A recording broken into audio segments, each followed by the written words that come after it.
तो हेलो बच्चों, कैसे हो सारे। स्वागत है आप लोगों का एजुकेशन पॉइंट ऑनलाइन के अंदर। तो बच्चों, इस लेक्चर में हम लोग पढ़ने वाले हैं इवोल्यूशन ऑफ ऑपरेटिंग सिस्टम। कैसे भैया हम लोग बिना किसी ऑपरेटिंग सिस्टम से आजकल modern day operating system use करते हैं, कैसे हम बिना ऑपरेटिंग सिस्टम के आज चीजों को ऑटोमेटेड कर पा रहे हैं। इस चीज को हम धीरे धीरे समझना शुरू करेंगे। भैया आरजीपीवी सिलेबस के अंदर ये चीज इतना डीपली नहीं दी गई, ये चीज इतनी डीपली नहीं है। हमको उसको थोड़ा ऊपर से पढ़ना है ताकि हम धीरे से एडवांस चीजों पे मूव कर पाए। ठीक है भैया, तो एक एक करके ऊपर से पढ़ना इसको शुरू करते हैं। ठीक है भैया, तो हमने क्या बोला भैया, हम लोग पढ़ने वाले हैं इवोल्यूशन ऑफ ऑपरेटिंग सिस्टम। ठीक है भैया, तो हमने ये बोला कि भैया हमने ऑपरेटिंग सिस्टम को इवॉल्व क्यों किया। हम लोगों ने ऑपरेटिंग सिस्टम को इसलिए इवॉल्व किया ताकि हम लोग इफिशिएंसी ले पाए हमारी मशीन से, ताकि हम लोग अपनी मशीन से स्पीडली काम कर पाएं और ताकि हम लोग मशीन को काफी आसानी से यूज कर पाएं। मतलब ये है कि भैया हम लोगों ने ऑपरेटिंग सिस्टम इसलिए लगाया कि कंप्यूटर जो हमारी मशीन है उसको हम जितनी बार यूज करें उतनी बार हमको करेक्ट आउटपुट मिले, इसलिए हम लोग इफिशिएंसी के पीछे गए। इसलिए हम लोग कंप्यूटर को ऑपरेटिंग सिस्टम के साथ कनेक्ट किए, क्योंकि हम कंप्यूटर जो मशीन है वो चाहते थे कि काफी तेजी से काम करे, इसलिए हम लोगों ने स्पीड को पकड़ा। और भैया हम चाहते थे कि कंप्यूटर जैसी मशीन के साथ कोई भी नया यूजर आके आसानी से काम ले सके, इसलिए हम लोगों ने ऑपरेटिंग सिस्टम को यूज किया ताकि हम यूजेबिलिटी को इंक्रीज कर पाएं। ठीक है भैया, तो हमको ये चीज समझ में आ गई कि ऑपरेटिंग सिस्टम को हम लोगों ने इसीलिए यूज किया। ठीक है भैया, ठीक है। और फिर मैंने आपको बोला कि भैया एक समय ऐसा था कि हम बिना ऑपरेटिंग सिस्टम के काम करवाया करते थे भैया। मतलब बिल्कुल जाके मशीन से काम करवाना, बिल्कुल जैसे सिलाई मशीन देखते हो ना, सिलाई मशीन से जब तक हम हाथ से काम नहीं करते तब तक सिलाई मशीन बेसिकली कपड़ा सिल के हमको नहीं देती। उसके बाद धीरे धीरे हमने उसके अंदर भी एडवांसमेंट की। कहने का मतलब यह है कि हम बिना किसी ऑपरेटिंग सिस्टम से आज एक ऐसी टेक्नोलॉजी पे है जहां पर हम चीजों को ऑटोमेटिक भी करवा सकते हैं। तो क्या हुआ भैया, टेक्नोलॉजी का एडवांसमेंट हुआ और different types of operating system develop किए गए ताकि हम लोग वेरियस टास्क को हैंडल करवा पाए। क्या इतनी बात समझ में आई? बहुत बढ़िया, ये भी चीज हमको समझ में आ गई। तो एक काम करते हैं, धीरे धीरे शुरू करते हैं भैया हम क्या ऑपरेटिंग सिस्टम का एवोल्यूशन पढ़ना। ठीक है भैया, ये चीज नोट करना है, कर लेना, नहीं करना है, बेसिकली ये बेसिक बात लिखी हुई है इसलिए मैं नहीं जा रहा, नोट करो इसे। ठीक है भाई, तो मैंने क्या बोला भैया, हम फर्स्ट जनरेशन में बात करते हैं कि हम लोग ऑपरेटिंग सिस्टम के बिना जिया करते थे। ठीक है भैया, उसके बाद हम लोग बैच प्रोसेसिंग लाए, उसके बाद time sharing processing operating system लाए और फिर धीरे धीरे पर्सनल कंप्यूटर हम जाके मॉडर्न डे ऑपरेटिंग सिस्टम जो आजकल हम यूज करते हैं। मैं आपको बता दूं, फोर्थ जनरेशन और फिफ्थ जनरेशन में जो यूज होता है वो आप आज भी देखते हो, वो आपके साथ आज भी यूज होता है। ठीक है भैया, लेकिन कहीं ना कहीं बैच प्रोसेसिंग और टाइम शेयरिंग ऑपरेटिंग सिस्टम जो है वो आउटडेटेड हो चुका है। ठीक है भैया, अब बात करो आरजीपीवी की। आरजीपीवी में क्या आता है? आरजीपीवी में आता है भैया कि बैच प्रोसेसिंग और टाइम शेयरिंग ऑपरेटिंग सिस्टम पे डायरेक्ट क्वेश्चन आता है भैया। वो पूछता है what is by batch processing और what is time sharing operating system, direct पूछ लेता है वो। ठीक है भैया, तो हम लोग इसको इंडिविजुअली डायरेक्ट पढ़ाएंगे। ठीक है भैया, उसके बाद हमारा ये जो दोनों प्रोसेस है, मतलब बेसिकली पर्सनल कंप्यूटर और मॉडर्न डे ऑपरेटिंग सिस्टम, इन दोनों को मिला के कुछ क्वेश्चंस आते हैं, जैसे कि डिस्ट्रीब्यूटेड ऑपरेटिंग सिस्टम, ठीक है भैया, नेटवर्क ऑपरेटिंग सिस्टम और रियल टाइम ऑपरेटिंग सिस्टम। ये तीन क्वेश्चन जो है एग्जाम में बेसिकली मिला के आ जाते हैं। या तो वो पूछ लेता है कि भैया बताओ different types of operating system, या फिर वो पूछ लेता है बताओ भैया मॉडर्न डे में कैसे हमारे ऑपरेटिंग सिस्टम इवॉल्व हुए। तो ये अपन को बताना होता है। ठीक है भैया, लेकिन पहले के जमाने में यहां से डायरेक्ट क्वेश्चन अभी भी आता है कि बैच प्रोसेसिंग बताओ और टाइम शेयरिंग ऑपरेटिंग सिस्टम बताओ। ठीक है भैया, तो हमको समझ में आया कि हमको अभी पढ़ना क्या क्या है। पहले हम पढ़ते हैं बैच प्रोसेसिंग क्या होता है। सबसे पहले पढ़ते हैं हम लोग बैच प्रोसेसिंग ऑपरेटिंग सिस्टम क्या होता है। मेरे साथ एक एनालॉजी समझो। मैंने बोला भैया एक ऐसा जमाना था जहां पर हम लोग तीर कमान से लड़ाइयां लड़ते थे कि हमने क्या किया, एक तीर निकाला, उसको धनुष पे लगाया और ऐसे करके छोड़ दिया। ठीक है भैया, फिर धीरे धीरे इवॉल्व क्या हुआ, हम लोगों ने एक गन बनाई जिसमें हम लोग क्या करेंगे, एक गोली डालेंगे, उससे शूट करेंगे, उसके बाद फिर दूसरी गोली डालेंगे, फिर उससे शूट करेंगे। हम लोग क्या कर रहे हैं, हम लोग बार बार गन को रीलोड कर रहे हैं, हम लोग बार बार तीर कमान को रीलोड कर रहे हैं। क्या इतनी बात समझ में आई? तो क्या मैं ये कंपेयर करूं कि जब ऑपरेटिंग सिस्टम नहीं हुआ करता था तो भैया एक आदमी को बार बार हमारी मशीन के पास जा जाके उससे काम करवाना पड़ता था। क्या इतनी बात समझाई? मतलब एक गोली है, उसको बार बार मुझे रीलोड करना पड़ रहा है, बार बार मुझे इसको रीलोड करना पड़ रहा है। ठीक है भैया, उसके बाद क्या आया, उसके बाद भैया हम लोगों ने क्या किया, उसके बाद हम लोगों ने ऐसे वो बनाया, एक एमओ का बेसिकली पूरा एक सेट बनाया जो हम एक साथ अटैच करते थे और 30 गोलियां लगातार फायर कर दी।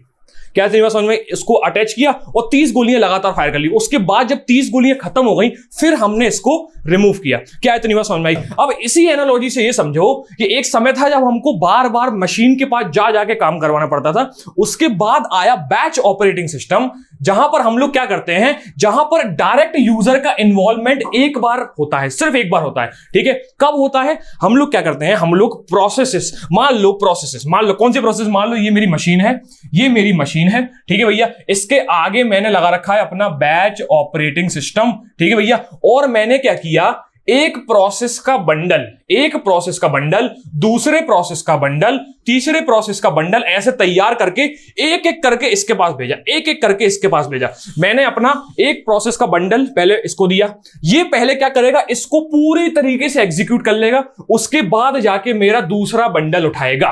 क्या इतनी बात आपको समझ में आई? इसी को बोला जाता है भैया बैच ऑपरेटिंग सिस्टम। हम लोग क्या करते हैं, प्रोसेस का बैच बनाते हैं और फिर उसको ट्रांसफर कर देते हैं हमारे मशीन के पास। ठीक है भैया, अब इस चीज को जो मैनेज करता है उसको बोला जाता है बैच ऑपरेटिंग सिस्टम। ठीक है भैया, तो क्या लिखा हुआ है, batch processing system process the without direct user interaction. भैया डायरेक्ट यूजर के इंटरेक्शन से काम नहीं करता, एक बार हमको बस बैच बना के उसको देना होता है। ठीक है भैया, तो यूजर क्या करता है, यूजर सबमिट करता है similar kind of jobs. User क्या करता है, सबमिट करता है सिमिलर। अब चीज सिमिलर यहां पर लिखा नहीं है, पर मैं आपको अभी थोड़ा सा आगे दिखाऊंगा कि भैया हम लोग बैच के अंदर एक ही तरह की प्रोसेस रखते हैं। ठीक है भैया, ठीक है, तो हम बोलते हैं यहां पर यूजर क्या करता है, जॉब्स को सबमिट करता है और हमारा सिस्टम एक एक करके उस पूरे के पूरे बैच को एग्जीक्यूट करता है। क्या इतनी बात आपको समझ में आई? ठीक है भैया, अब हुआ क्या भैया, ये जो मेथड हमने अपनाया, ये बहुत वाइडली यूज किया गया भैया। कहां पर? ये बहुत वाइडली यूज किया गया भैया इस पूरे के पूरे साल के अंदर 1955 से 1965 तक बहुत ज्यादा यूज किया गया।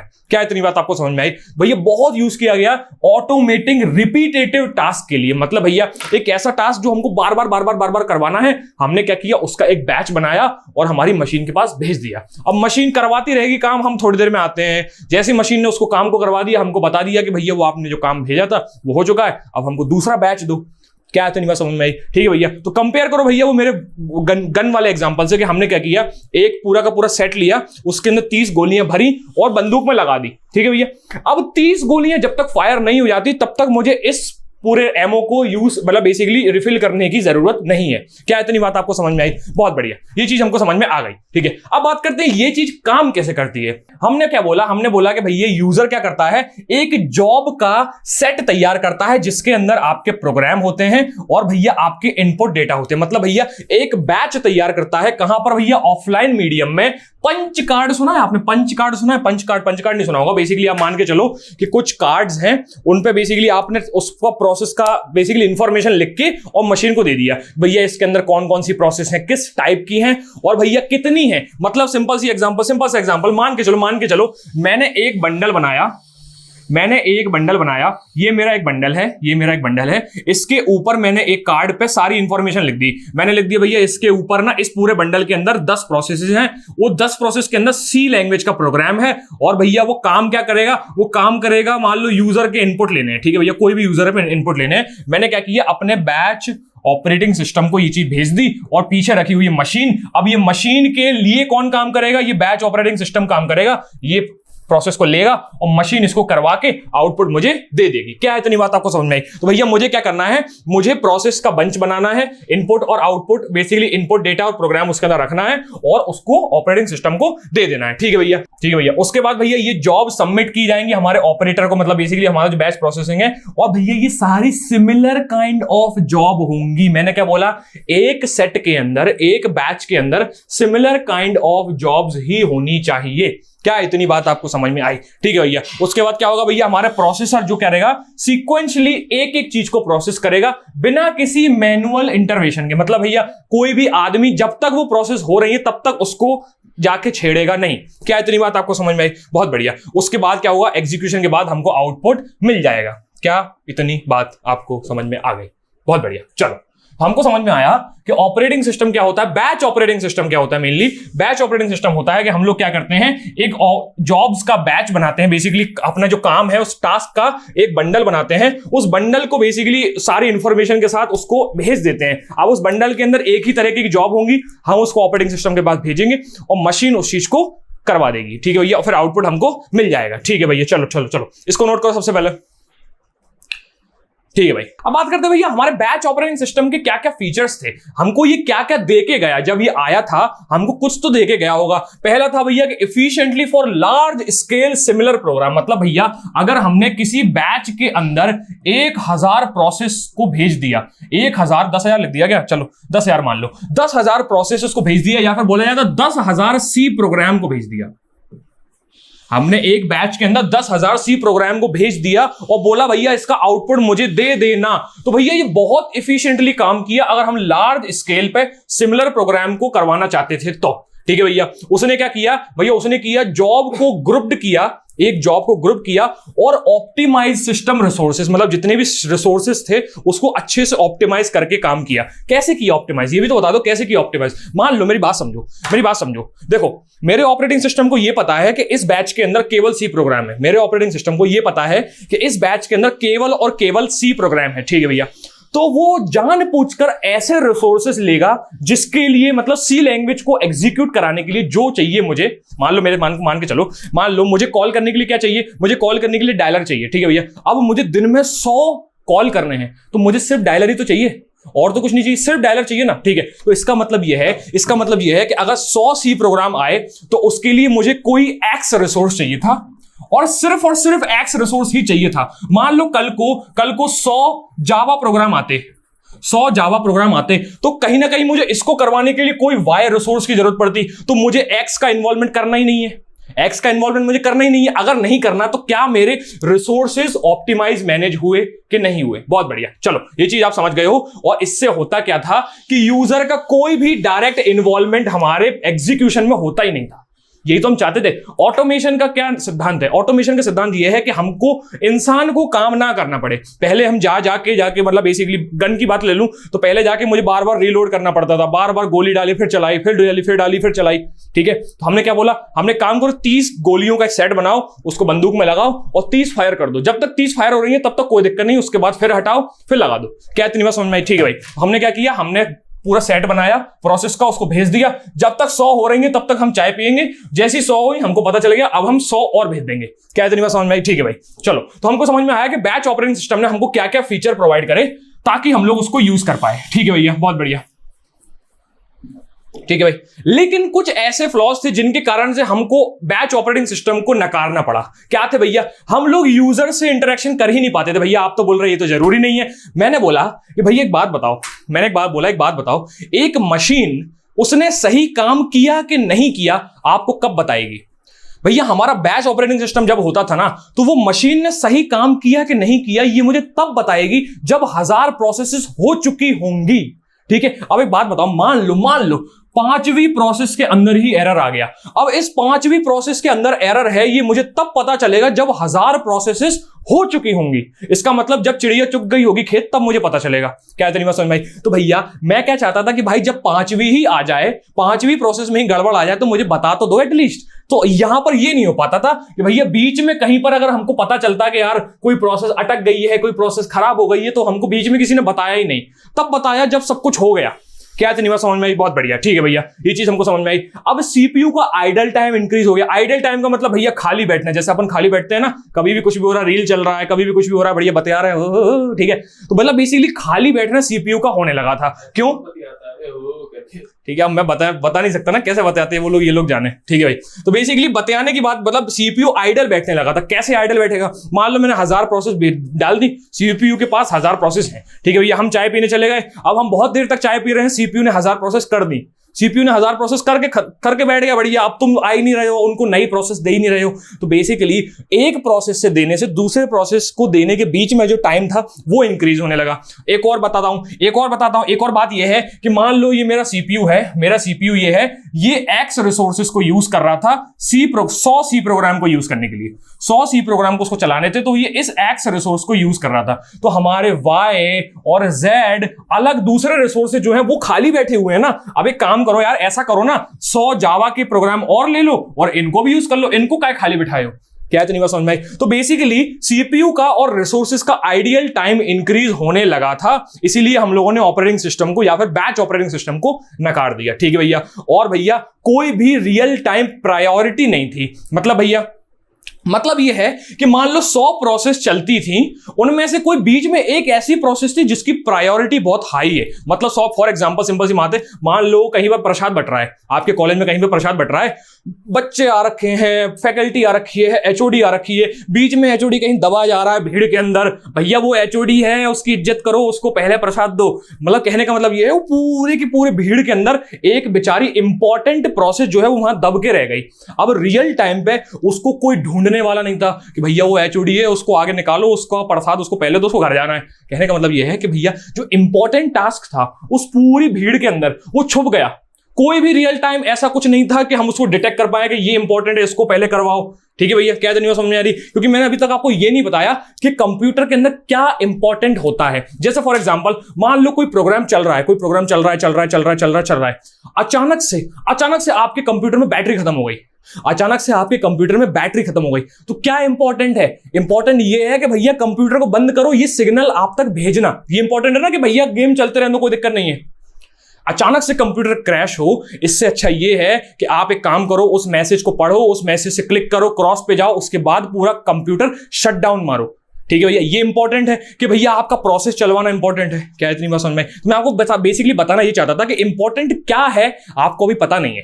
तो मैं आपको बेसिकली एक छोटे से लेमैन एग्जांपल से बता रहा हूं कि पूरी भीड़ के अंदर एचओडी होगा तो उसको बेसिकली इंपॉर्टेंट है, वो आदमी इंपॉर्टेंट है, उसको अलग से निकालो। क्या इतनी बात समझ में? ठीक है भाई। तो कहने का मतलब ये कुल मिला के कि कुछ ये कारण थे जिन कारण से हमने बैच ऑपरेटिंग सिस्टम को नकार दिया और एक दूसरा ऑपरेटिंग सिस्टम लाया जिसका नाम था real time sharing operating system. ठीक है भैया, तो पहले काम करो, इसको नोट करो, फिर हम आगे बताते हैं आपको।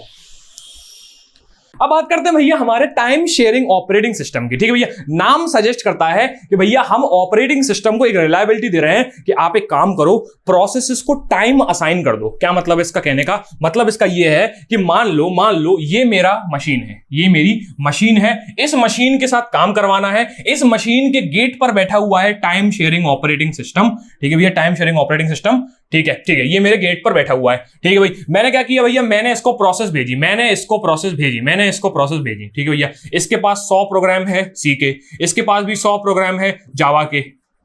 ठीक है भाई, इसके पास 100 प्रोग्राम है किसके भैया, इसके पास 100 प्रोग्राम किसके? C++ के हैं मान लो। चलो ठीक है भाई, मान लिया, मैंने इसको ये भेजा। ठीक है भैया, बैच प्रोसेसिंग होता तो क्या करता, पहले इसको पूरा का पूरा एग्जीक्यूट करता, फिर जाके कहीं ना कहीं 100 जावा पे आता।